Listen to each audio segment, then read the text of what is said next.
What's up, world? It's your boy Chris Sigastro. Week 4 predictions about to come up.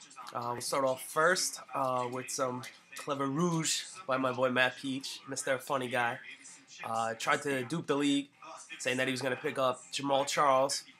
Even posted a picture about it, but he picked up Nate Washington, but Musco wouldn't be fooled as he got him. Some other good pickups this week. Scott got Steve Ridley. I like that. And there was a lot of crazy trades this week, and it was like a domino effect. Last year we were really conservative with the vetoes. This year it's more liberal. So we'll see how that works out for the teams. Let's see what else happened. All right, let's start off with the predictions. First off, we have Jimmy taking on Mickey's Mets. What up, Mike? In this matchup, conventional wisdom would say I like Nicky's Mets guys better. But for some reason, Nicky's Mets always loses. So I'm going to go with Jimmy on this one. Nicky's Mets, you're probably going to be 0-4 based on the fact that you always lose and you're the unluckiest fantasy football player ever for some reason. You're going to cry like Terry Collins did yesterday. And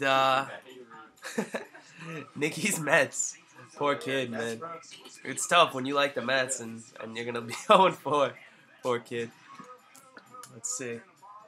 What's worse, you being 0-4, Nicky's Mets, or Jose Reyes leaving the Mets? That's the question that I have to you. What up, Mets? All right, next game up, we have another boring game, as usual. We have Fulcher and Granis. CBS sees it 74-73. Really like Ryan Fitzpatrick this week. Kid is killing it. In this matchup, I'm going to lean with Granis, like a lot of Fulcher's guys. But I just think he's due to win. Granis probably doesn't want to win. He wants to probably get that high toilet bowl seed. But I don't think it's going to work out that way. Who is it, Mike? Oh, all right. All right, next up, we have the match that Peach called boring and Rotten Peach. Some spat on the message boards this week between the two teams. In this matchup, I'm going to say, let me see what I got down here. It's pretty close. It's going to be an evenly contested game, but I'm going to lean with Peach on this one, basically only because of the quarterback difference between Matthew Stafford and Matt Ryan. I like Stafford a lot better, but, you know, it's really close in a bunch of things.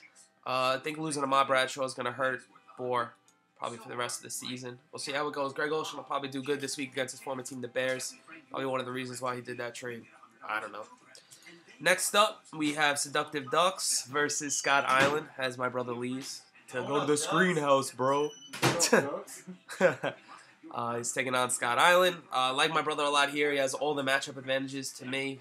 Banged up Vic's definitely not going to help out Scott's chances of winning this game.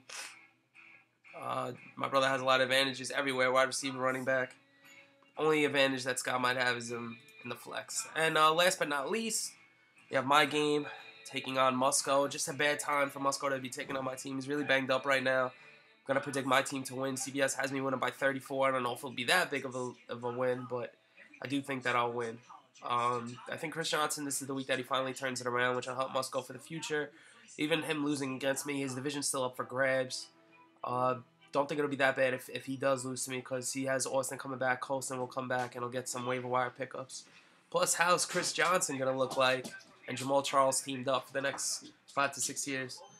All right, so that leaves us with the last game of the week. And that will be John Bungay taking on Joe Binder and Justin. There he is. Say what up, world. What up, world? We'll get to him in a second. Just briefly breaking down the matchup. The quarterbacks are pretty even. I'll go into depth for this one. I like McCoy better versus San Francisco than Peyton Hillis versus Tennessee. Maybe Hillis will play this week. Won't have the Madden curse and have a sore throat and be a little bitch. Matthews, if he goes, will definitely be better than Jacobs. Like Calvin better than Dwayne Bowe. Macklin's a little banged up, so is Holmes, but I like Holmes better in this matchup. Jets are going to be throwing a lot. Finley over anyone right now is amazing. Good for you, John. Fred Jackson's, I like him a little bit better than McCluster. Like Crosby a lot better than Vinatieri. Vinatieri's leg isn't the strongest in the world. And I like Eagles D better than Steelers, but overall, John's going to win the game. The two surprise teams meet each other.